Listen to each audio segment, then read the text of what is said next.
So, ladies and gentlemen, welcome back to Jewish Mysticism Lessons in Tanya. We are going through the Alter Rebbe's magnum opus, the Tanya, where he talks about Jewish mysticism on a very practical level, helping us better our character, better ourselves, etc. And we are holding chapter 16, but this is the third season or the third session. In other words, the Alter Rebbe only splits his Tanya into chapters, and it's 53 chapters long, but it can definitely be broken down into sections which talk about different things, different topics. And today's lesson, chapter 16, the first of season 3, which season 3 is titled Soul Hacks. Today's lesson, chapter 16, can be found on page 188 in the Tanya, and we have a handout that goes with that. Just make sure you have one of those. And it's titled When Meditation Fails. And that is definitely one of the things that we're going to tackle over the course of the next 4 lessons, which together make up soul hacks. We will actually be doing just that. We'll be learning different hacks for our soul. And what that means is that up until today, for those of you that are new, this is basically the entire summary you need. You don't need more than this summary. Everything we learned up till today was to understand how we work, right? So, what is a nefesh elokit? What is a nefesh abahamit? What is a godly soul? What is an animal soul? What drives us? How do we interact with the world? We spoke about thought, speech, and action. All those of you that were here for the past 15 lessons should be very familiar with these concepts. We then started to talk about how there can be different, stages of life or different statuses in life that you can reach based on the way you interact with the world. Of course, we spoke about the tzaddik, and we spoke about the rasha. And we spoke about how the tzaddik, for the most part, the Alter Rebbe has zoned in, or has concluded for us here, that the tzaddik, for the most part, is out of most people's reach. Particularly, and again, for those of you that weren't here, particularly spoke about the tzaddik as he would actually be defined if you wanted to get very nitty-gritty and understand exactly what a tzaddik is. And the way the Alter Rebbe explained the tzaddik, or as we call it, the tzaddik of Tanya, right? The actual tzaddik, not just... some people, you pass them a cup of water and they say, "Oh, you're a tzaddik," right? Also a tzaddik, but that's obviously just a borrowed term. In the actual term tzaddik, to be a tzaddik, you have to not only be doing in your practice, doing everything right and never failing, right? Never doing anything against the will of Hashem and only doing what the Torah wants, etc. But even in your spiritual makeup, your nefesh abahamit, your animal soul, has to completely have been vanquished and even transformed as another motive for good. Okay?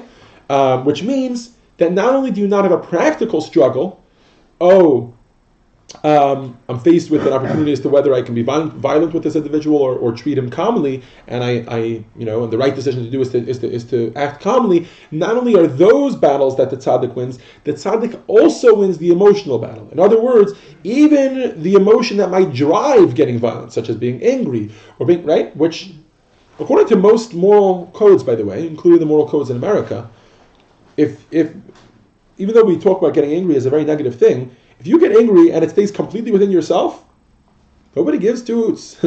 That's the quite honest truth, right? Getting angry is not considered a negative thing in and of itself. In other words, it's about the actions that you do, the speech that you do, the way you, right? Or maybe the way you think. But the actual emotion that you feel, nobody minds. The problem is that it's usually attached to actions or speech or other hurtful such ways of interacting with the world. But the tzaddik of Tanya, even that he doesn't have. In other words, there is no potential for evil or potential for something negative within him. And so the Alter Rebbe has brought us has finally, so to speak, reached his destination about 2 or 3 chapters ago in chapter 12 and 13. His destination was, I want you to understand that the Beinoni, right? What were the words? Acharei kol adam yimshach. That the Beinoni, the in-betweener, which is why if you turn to the front of the book, you'll see the book is called the Book for Intertweeners, for in-betweeners, or as it's known in Hebrew, Sefer Shel Beinonim, the Book of Beinonis.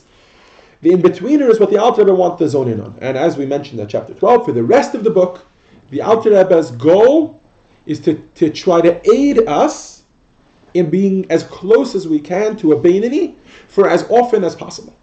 Right? Because another concept that we introduced was that as human beings, we're constantly fluctuating between the levels, right? There are moments in our lives when we're a Beinoni, there are moments in our lives when we're a rasha.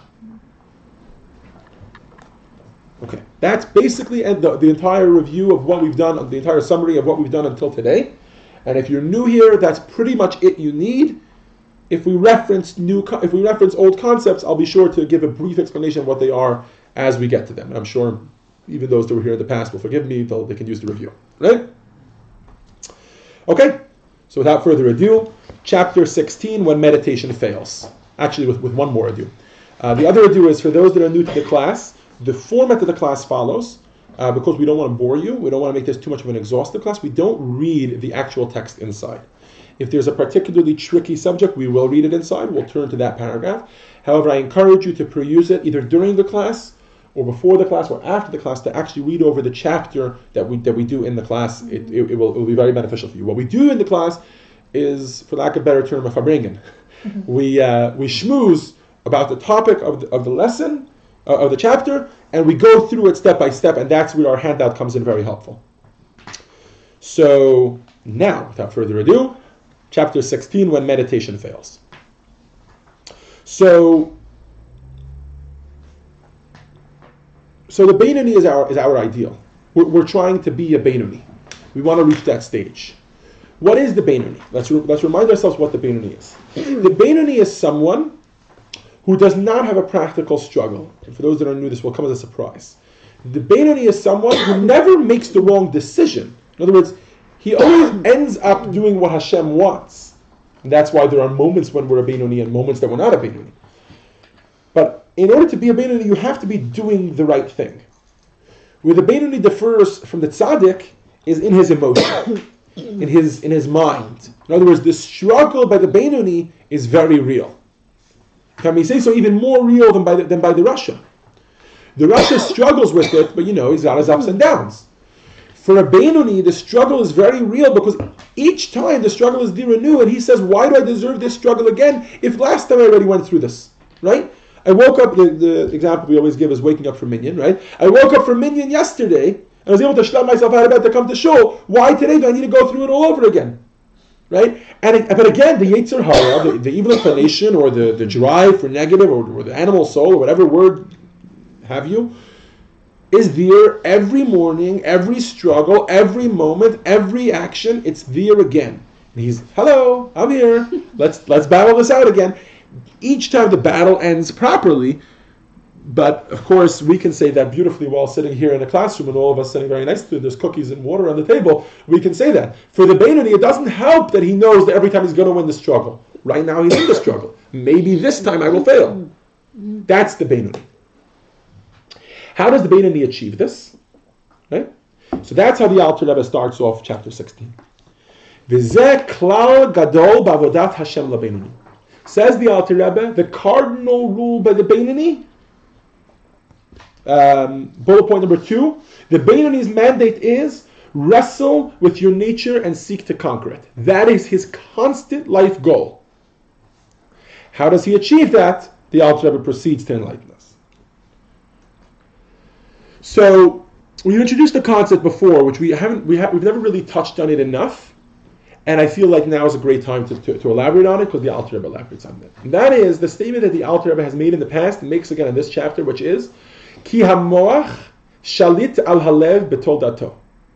That the mind controls and rules over the heart naturally. In other words, the Alter Rebbe is claiming and is laying a groundbreaking rule here, which is, and this doesn't come naturally to all people. You wouldn't necessarily say this on your own. Your mind controls your heart. Right? You've ever been angry in a moment, right? And in your mind you're telling yourself, "I don't want to be angry," and yet you're still angry. The Alter Rebbe tells us that naturally your mind is more powerful than your emotions. Your intellect is more powerful than your emotions. So if you choose to control that anger, you can. The thing is, and this is why, just as regular people, we wouldn't necessarily say that. The thing is, as people, we don't exercise that control. We exercise it. We don't exercise it as often as we should. What I mean by that is, it takes a little bit more than just saying, "I don't want to be angry," and then the anger just disappears. Like, oh, well, the mind said it, so therefore it's gone. No, it takes that mind control, which is what we're going to talk about in this week's chapter. It takes much more than mind control. It takes immense. Well, it depends on the emotion. It depends on how strong that emotion is. No, I mean like your whole life determines how you'll act in certain situations. Correct. But when it comes to your emotions, your mind can supersede anything else. The circumstance, the other people in the room. You can be in the room with somebody who is, terribly, your worst enemy, right? And if you choose to, you are able to control that emotion, the fear or the anger or whatever it is. Actually, you remind me of a great story, because you were talking about the rest of the elements of life, right? Circumstance. They tell a story. So the Alter Rebbe obviously had Chassidim, right? He was a Rebbe, and he had Chassidim, he had followers. One of his followers was a man by the name of Moses Meisel, or Moshe Meislish. Moshe Meislish, and the reason why he has an English name, etc., was also a Russian spy, right? So this is when the Tsar of Russia and Napoleon of France were having it out, right? This is a little over 200 years ago. And this was a great battle. And there actually was differing opinions among the Jewish people and Jewish leaders as to what do Jews say anytime an election comes? What's good for the Jews, right? Is he good for the Jews or bad for the Jews? This guy gets elected, is he good for the Jews or bad for the Jews? This shift in world politics happened, and is it good for the Jews? North Korea, there are Jews around the world right now asking, there's going to be a North Korean summit. Is it good for the Jews or is it bad for the Jews, right? Mm-hmm. And that's the big discussion. So back then, also there was a discussion among the Jewish leaders, is it good for the Jews or is it bad for the Jews? Who do we want to win? It was actually a multi-tiered, it was a multifaceted discussion, because the fact of the matter is that Jews in Tsarist Russia did not have things easy. There was a lot of poverty, there was a lot of abuse and hate directed towards the Jews, but it was almost entirely physical, as opposed to communist Russia, which came later, right, or Soviet Russia, which was almost entirely ideological, right? If a Jew decided he wasn't going to keep any Torah or mitzvot, or believe in God or anything, and his father's father Russia, and his father's father Stalin, and his mother's mother Russia, they were left pretty much alone, right? In Tsarist Russia, that was not the case. It was for the most part a physical issue. Under Napoleon's rule, the belief went that the Jews would have a lot better physical welfare, but that their spiritual welfare would go down tremendously. And that's what goes the French, and certain lack of morality that there was at the time, and certain things that their culture represented, which were opposed to Torah values, etc. Anyways, not getting into the entire discussion because it's a little bit of a tangent. We are in a parenthetical here, but the Alter Rebbe was of the opinion that Jews under Russia would survive better than Jews under Napoleon. Jews under Tsarist Russia would survive better than under Napoleonic France. And he actually acted based on that, which was very uncommon for Rebbes to get involved in a political agenda unless they actually felt it would affect Jewish life. So much so that his father, his chassid, whose name was Moshe Meislish, acted as a Russian spy on the French. And he was successful at it, and he made it up to Napoleon's inner circle.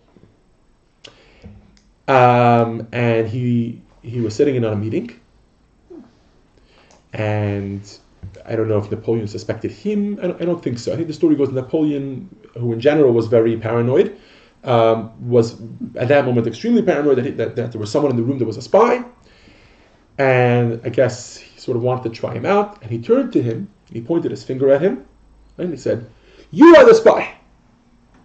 And then he took his hand and he put his hand on his heart.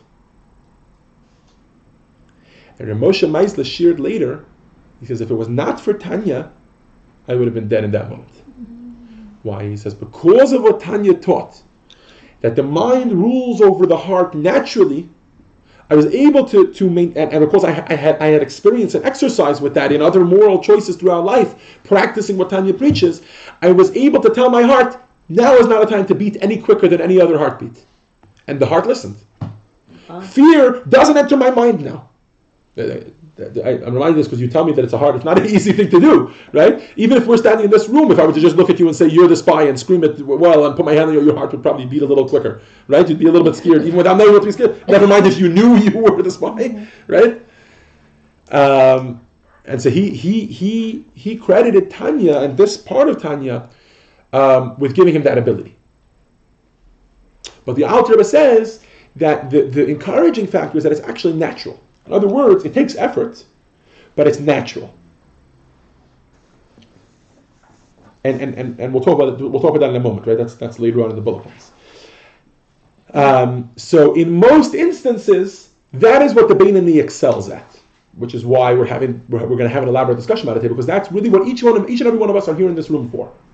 What we want to do, if we're going to try over the next 4 lessons to find soul hacks to help us with that mind control, with that control of the mind over the heart, with making the right decisions. I hate to break it to everybody here, this class is not one that's going to help you get rid of your nefesh habahamit. It's not going to help you get rid of your animal soul. You're going to walk out, even if you stay for all 53 chapters, and your animal soul most likely will still be intact. No, my money back.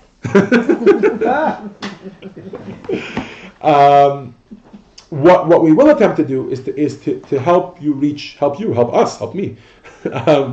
stage of a Beinoni, which means the ability to control our mind in that moment when our heart is throbbing with whatever it is, right? And by the way, I feel like we do too much stressing on the negative here.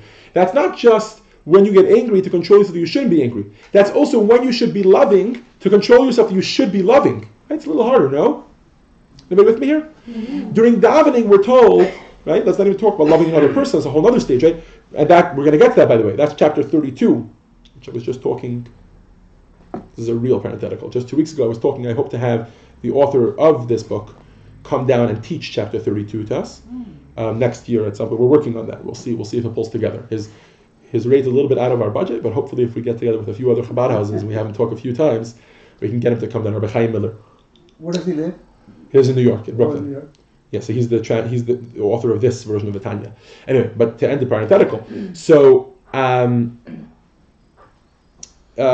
we will talk about loving another person, but think about loving Hashem, right? Loving Hashem. There's a mandate. There's a pasuk in the Torah. There's a verse in the Torah that tells us that you should. We say it every day in Shema, right? Ve'ahavta Hashem Elokecha. You should love your God, right? That's a very difficult thing to do. I'm not always in the mood of loving God, right?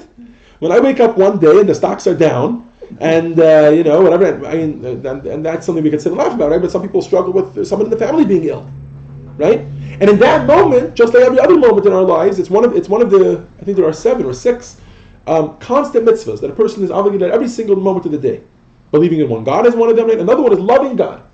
And in that moment, we're also commanded to love God, even when we don't feel like loving God, right? Because he's not dealing with us in what we deem to be the kindest of ways, right? In that moment, we're also commanded to love God.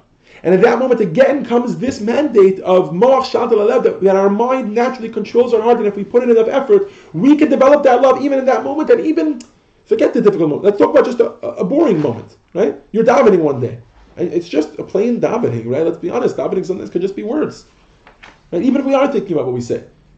To develop a love for Hashem during that davening, right? To actually have this relationship with someone you can't see, can't hear, and can't feel.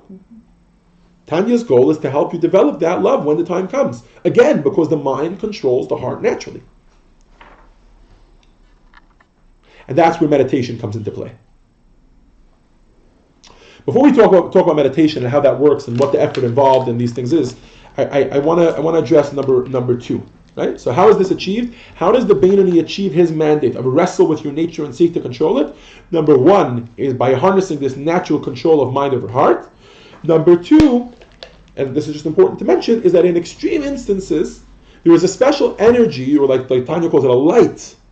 This is at the bottom of page 189. There is a light that Hashem sometimes shines from above,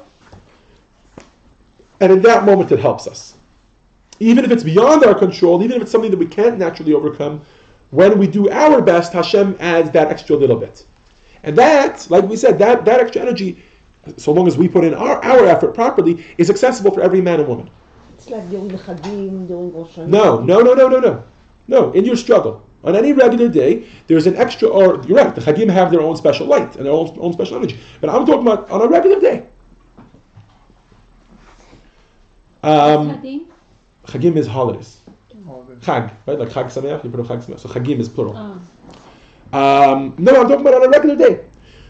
When we reach the limits, because there is a limit to how far our nature can go. There are certain instances, very extreme instances, which are impossible for us to overcome naturally, but Tanya guarantees us, and this is the Alter Rebbe's Kabbalistic side, right? The fact that he had certain traditions from the Arizal, etc. The Alter Rebbe reassures us that in those moments, that extra light is shined from above. Once we come as far as we need to come, the Hashem helps us with that extra bit that we need to get past it.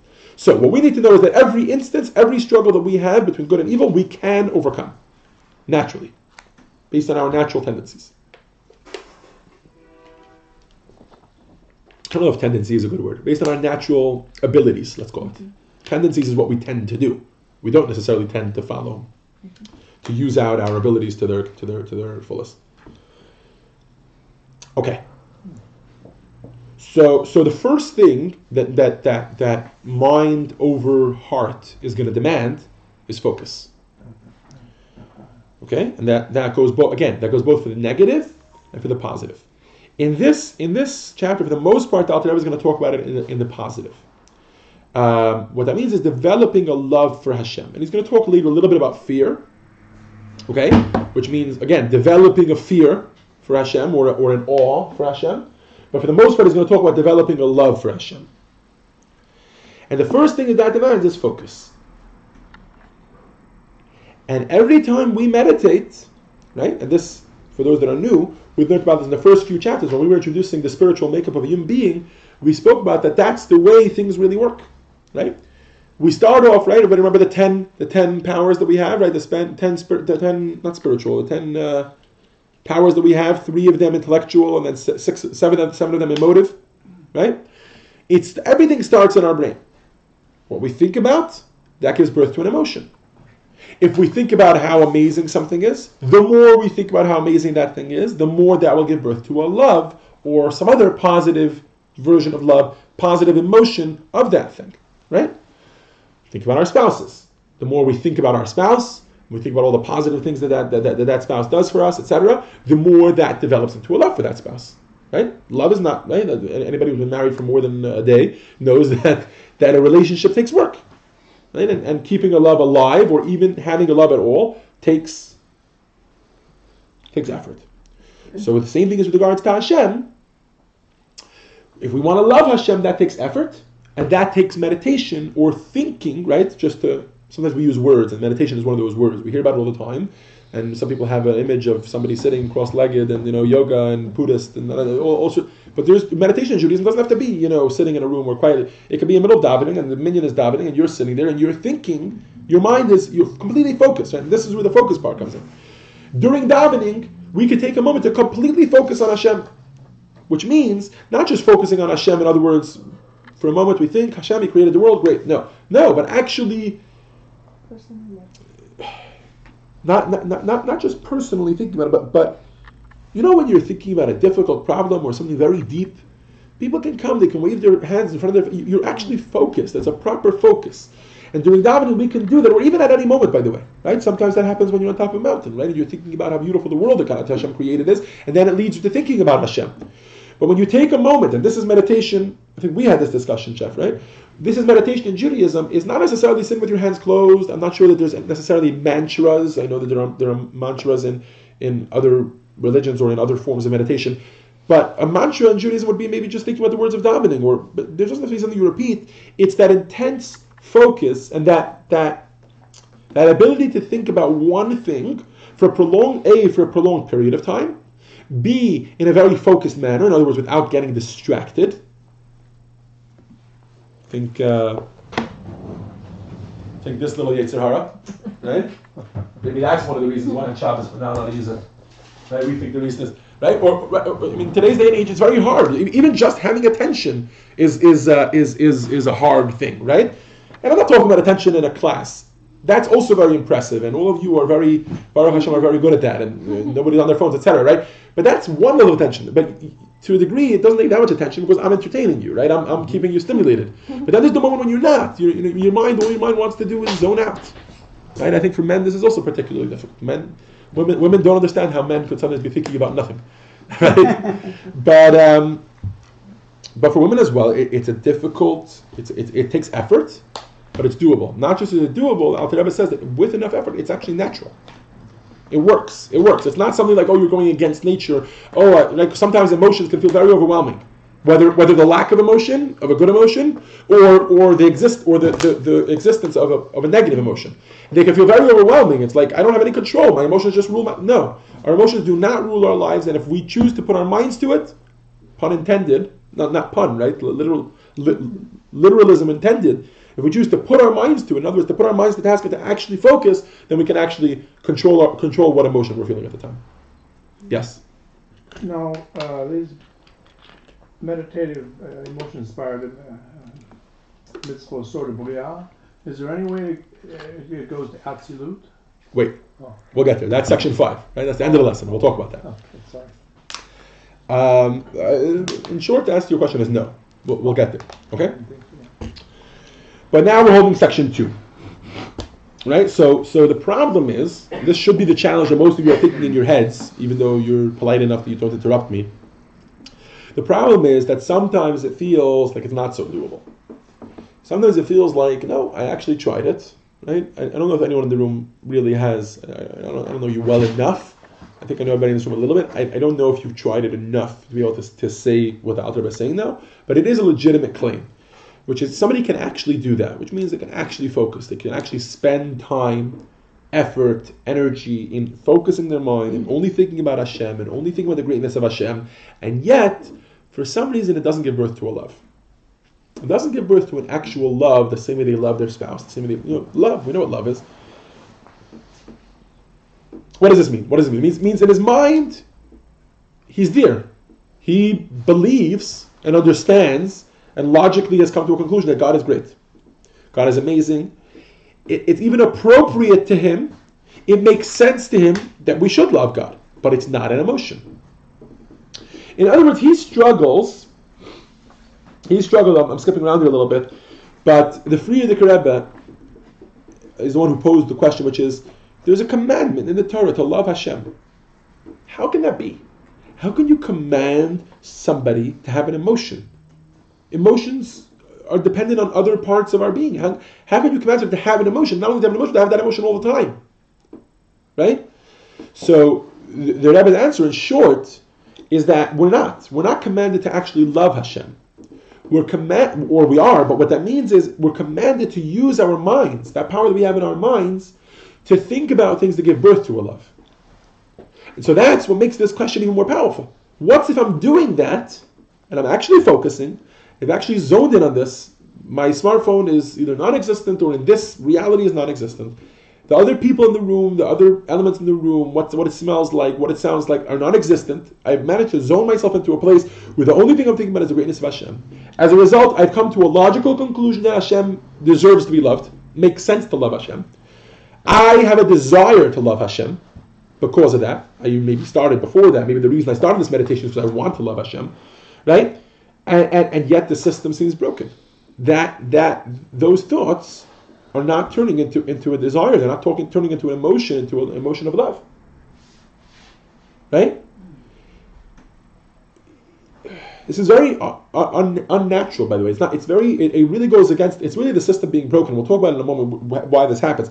But think about it. When's the last time you've been in a room with somebody? They've been telling you about something that is so amazing, and you have not begun having positive emotions for that thing, or somebody talks about something negative, and you don't start to have negative emotions towards that thing, even whether it's on a minute level or on a great level. Somebody comes back from vacation in Hawaii, and they spend time telling you about it, and they tickle your imagination, they tickle your fancy, it starts going whatever. You start to want to go to Hawaii. You start to love Hawaii on a certain level, right? Love is a strong word here, but you start to want to go to Hawaii. You're talking to somebody about a negative experience that they had. Oh, I was walking on the street and I was talking to this person. You'll never believe what he said to me. So offensive, so terrible. You begin to hate that person on a certain level, right? That's what happens. The more we think, Unless we're literally not listening to the other person. But assuming we're actually processing the words that the other person is saying, the more we think about something, the more that drives an emotion. That's the way it works. Our emotions are driven by our intellect. Right? So it's a little bit unnatural if somebody actually is putting in all the effort and all the focus and they're still not having an emotion of love for Hashem. It's a little bit unnatural. But there are certain situations where it happens. The Alter Rebbe gives an explanation according to the Kabbalah, which is why I'm not really going to get into it. There are unique instances that one's soul, according to Kabbalah, is in a stage that's called pregnancy or ibur. If you want to read more about it, it is in the reason it's in parentheses on our handout is because it's a footnote in the Alter Rebbe's Tanya, and that's it begins on page 191, right? The note. You see how under the line, on page 191 there's a note. It begins there and it goes through the bottom of page 192. Okay, and there's references to other works in Kabbalah which explain what type of soul or what type of status the soul has to be at in order for it literally to have a disconnect between loving Hashem. But for the most part, if a person puts in the effort and the mind focus to love Hashem, it will give birth to a love for Hashem. If it doesn't, says the Alter Rebbe, because of this, they are left. It's impossible that it doesn't give birth to something. It has to have something, right? If it doesn't give birth to an actual palpable love, what it gives birth to is what the Alter Rebbe calls tivuna. Okay, this is a concept the Alter Rebbe is going to reference a few times over the next few chapters. A tivuna or a tvuna is the best English word that I was able to find for it was a conviction. It was a conviction, a deep-seated. What the Alter Rebbe refers to it as the understanding of the heart.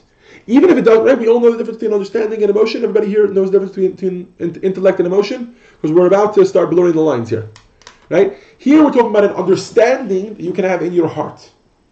Okay? That's not a love. Love is throbbing, love you feel that in your heart, you feel a love for something. A conviction, which can also be in your heart, also is born from intellect. Right? But it's more of like an agreement, like a I agree. It's appropriate that I should love, but the love is not there. It is like a disconnect. It usually gives birth to a love, but at least it's a conviction. I believe this with all my heart. And right? Why do we say believe with all your heart? Belief is something in your mind. No, because there's something, there's like understanding that you can have in your heart, the conviction you can have, which the Alter Rebbe says actually is enough for our purposes, even if you don't have an actual palpable love. And that's why in this instance, so we're in the middle of number 3 now, for those that are following, in this instance, the responsibility on that person is to go through all the actions. You have to, because in order to reach at least a conviction, you have to go through all the same actions that are going to bring you to a love, which is meditation, which is thinking about Hashem a lot, which is thinking about the greatness of Hashem, which is focusing on that and not letting other things distract you, etc.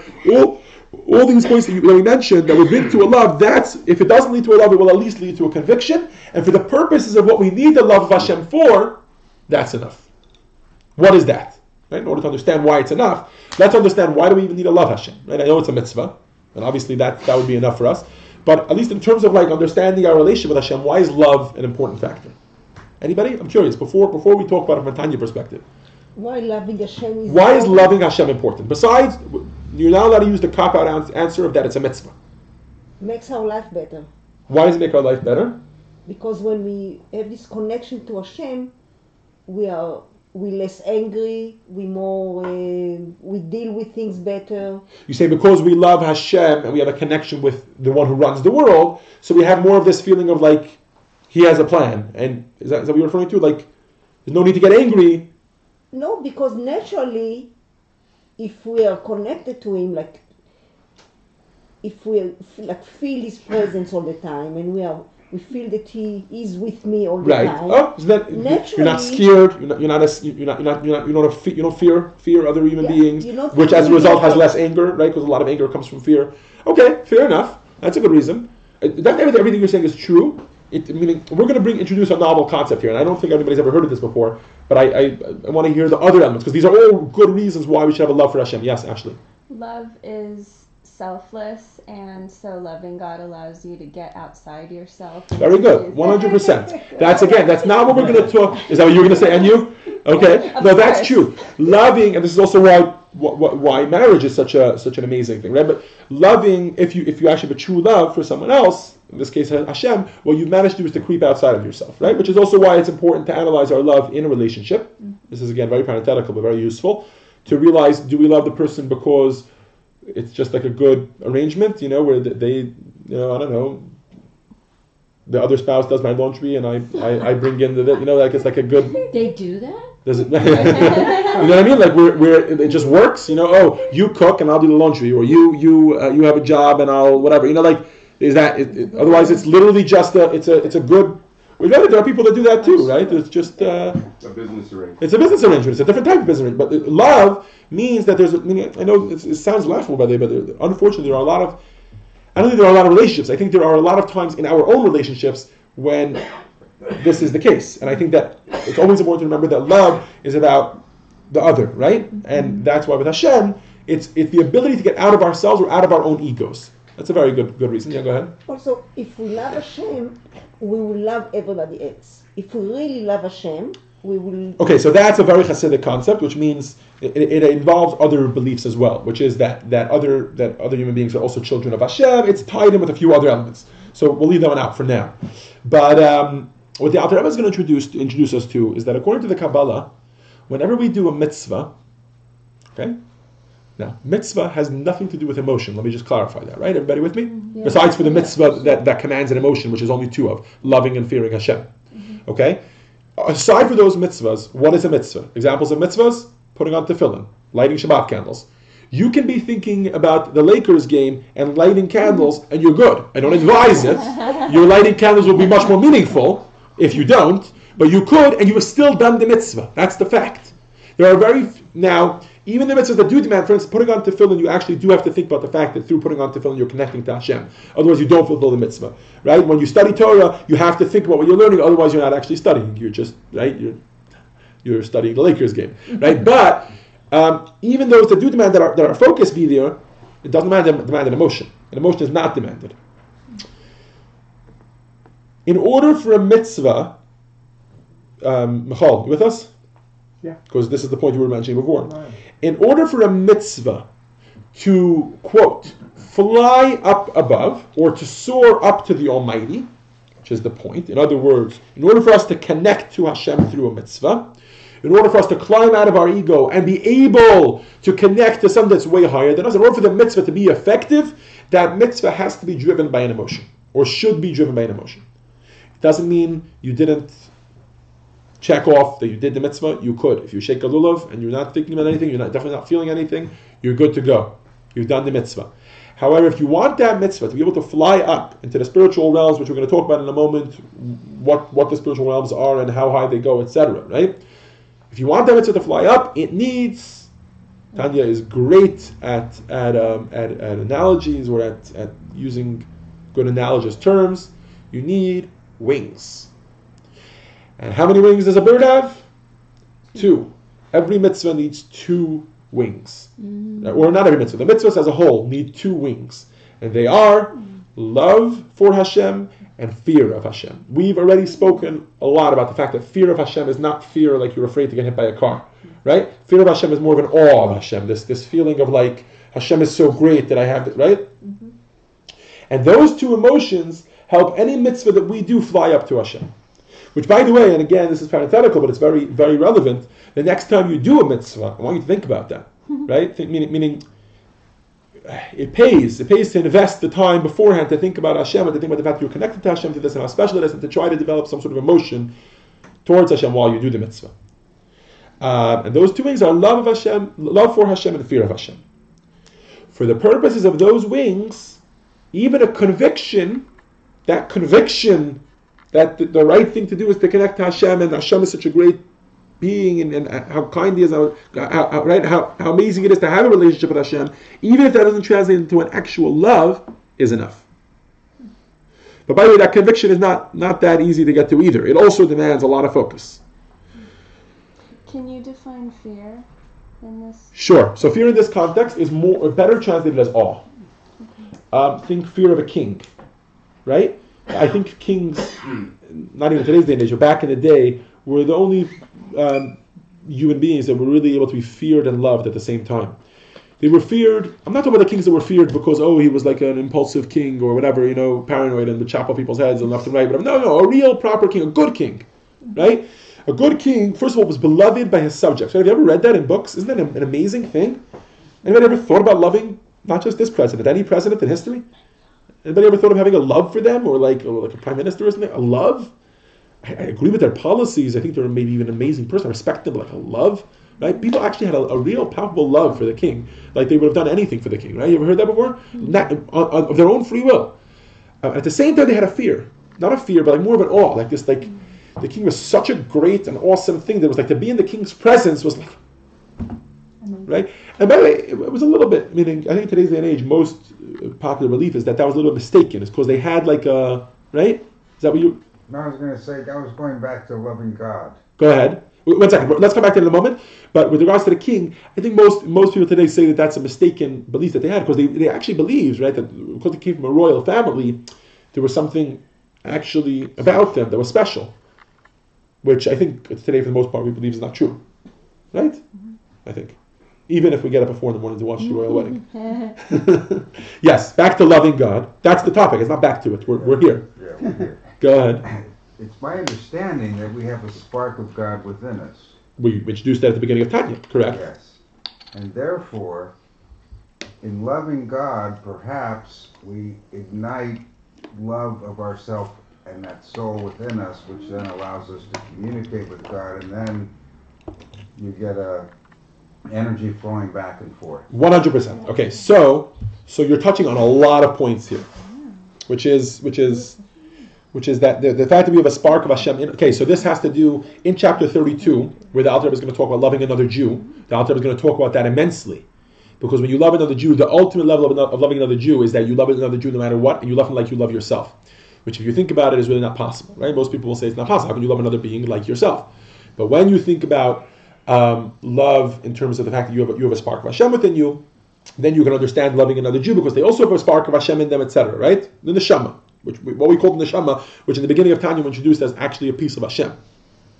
But back to the topic at hand here, I want to refer you back to that note where we said that Kabbalistically there are certain people that are unable to develop a love for Hashem. The reason for that, if you remember, right? Again, I know we won't touch on it very briefly. Was we said that their soul is in a stage of pregnancy. In other words, without getting into the whole Kabbalistic thing, why that is, because it's going to have a lot to do with a lot of concepts we haven't introduced here. Kabbalistically, what's going on is that there's something actually wrong with that spark that they have within them. It might not be fully developed, etc.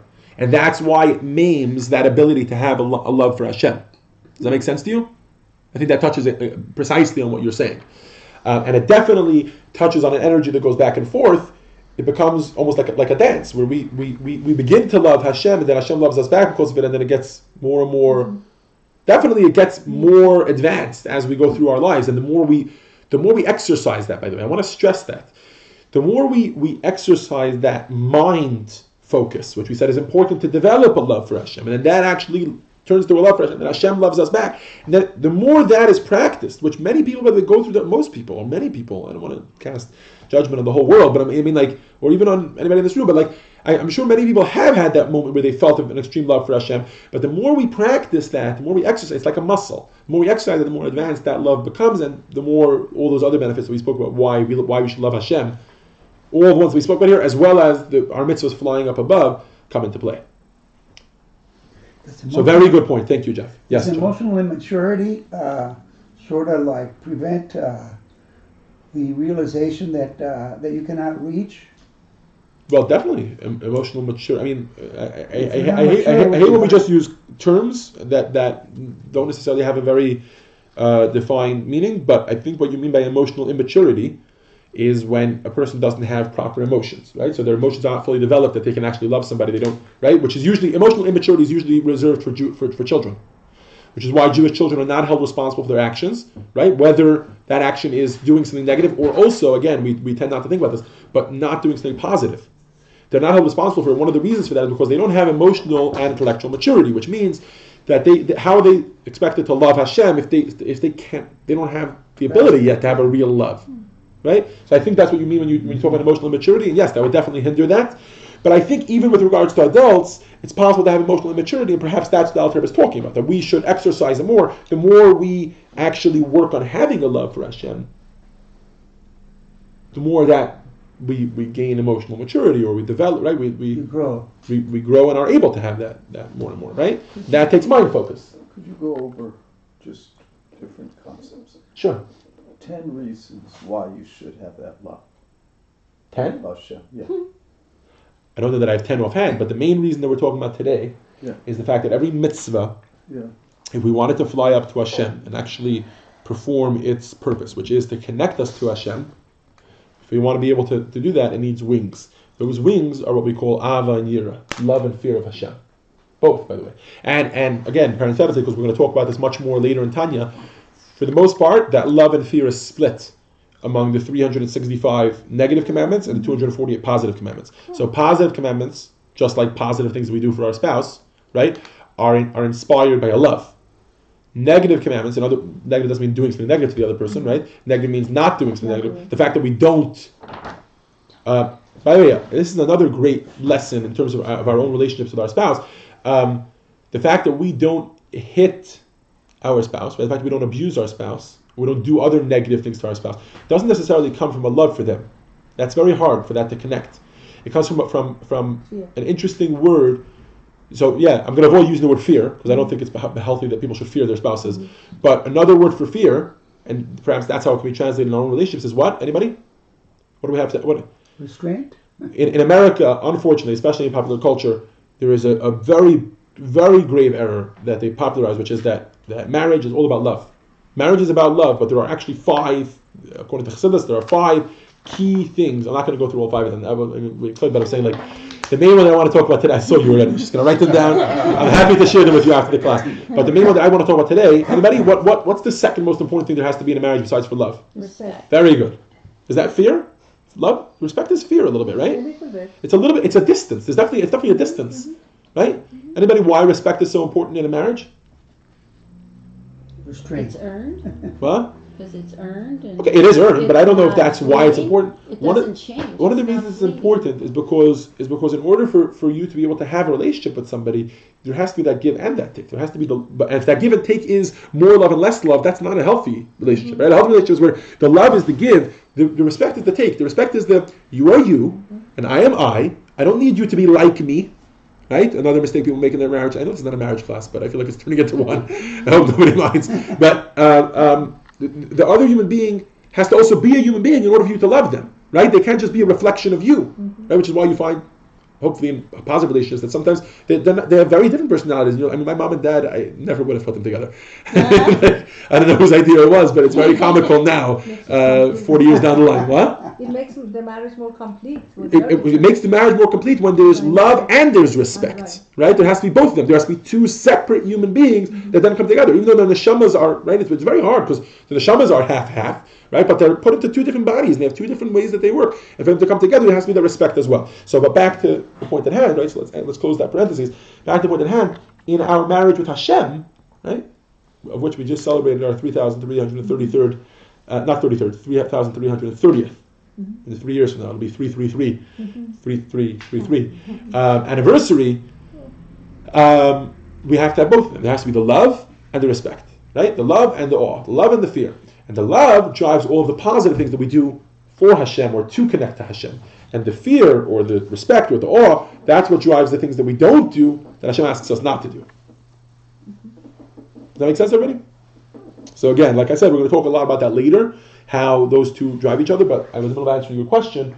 Love and fear are the driving forces behind the mitzvahs, or more importantly, they're the wings of the mitzvahs. They help the mitzvahs be complete. They help the mitzvahs actually be done properly. Bless you. See, my feeling is if someone is a biologist or an astronomer or a chemist, physicist, mathematician, that they are going to see the world differently in terms of love of God. Because they can see the grandeur of everything. A regular person, you could command them to love God. They're not going to necessarily see it, feel it, whatever. Whereas the physicist, he will.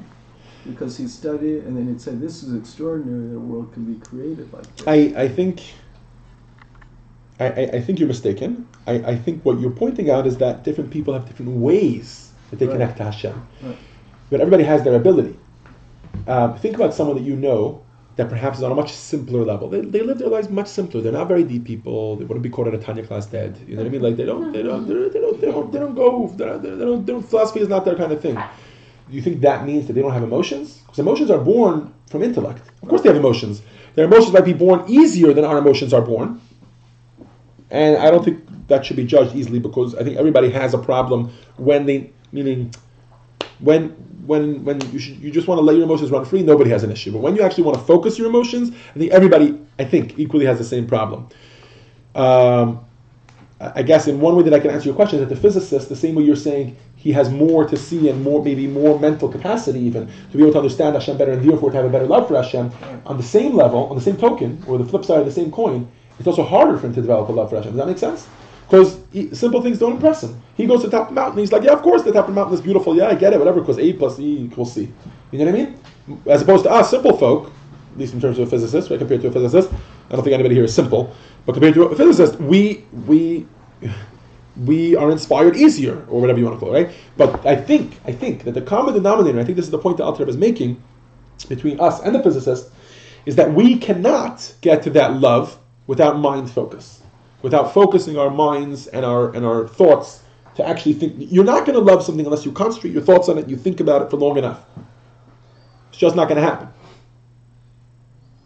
Now I know with spouses, usually that, right, while they're dating, that comes as a natural process, right? Because the more you meet the person, the more you get to know the person, the more you entertain the fact of marrying them, the more it plays in your mind, the more you think about them, right? You ever see somebody that while they're dating, they're on cloud nine, right? What they're doing is maybe naturally, and maybe it's easier for them, their mind is focusing a lot on that other person, and that's why it's developing into a love. Does that make sense? Yes. Mm-hmm. I'm confused about something. Sure, go ahead.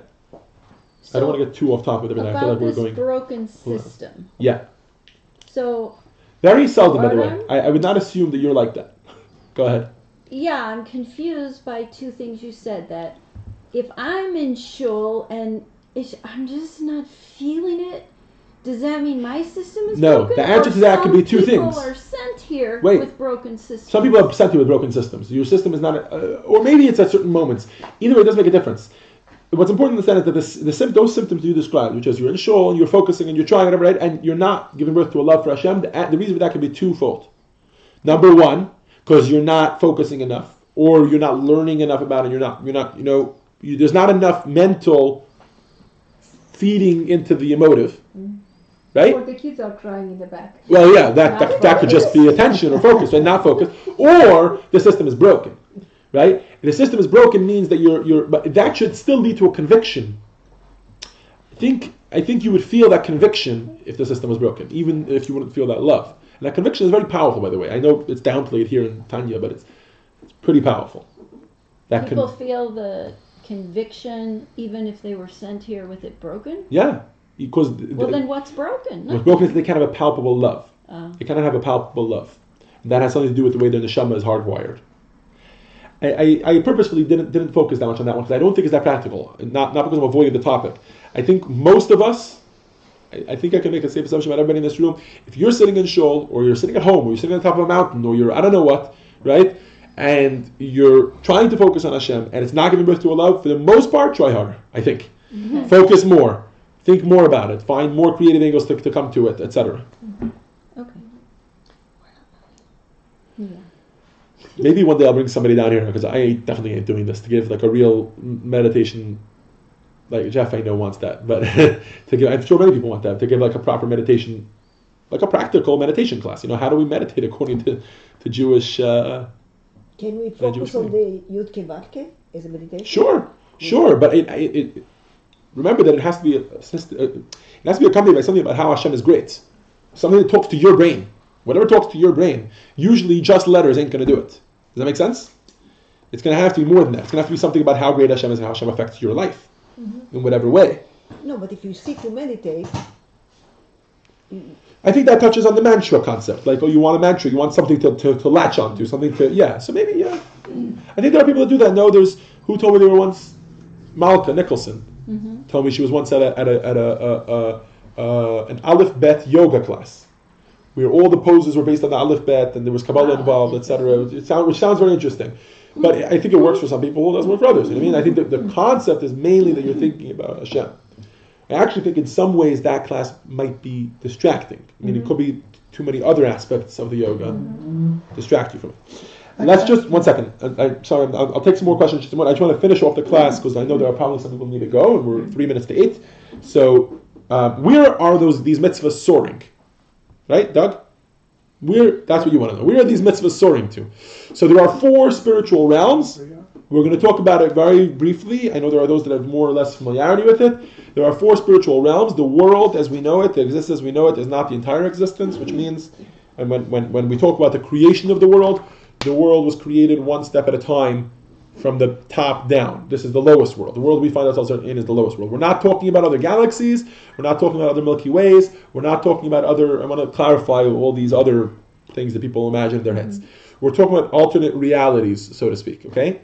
Now, even better than other Milky Ways, right? Not UFOs.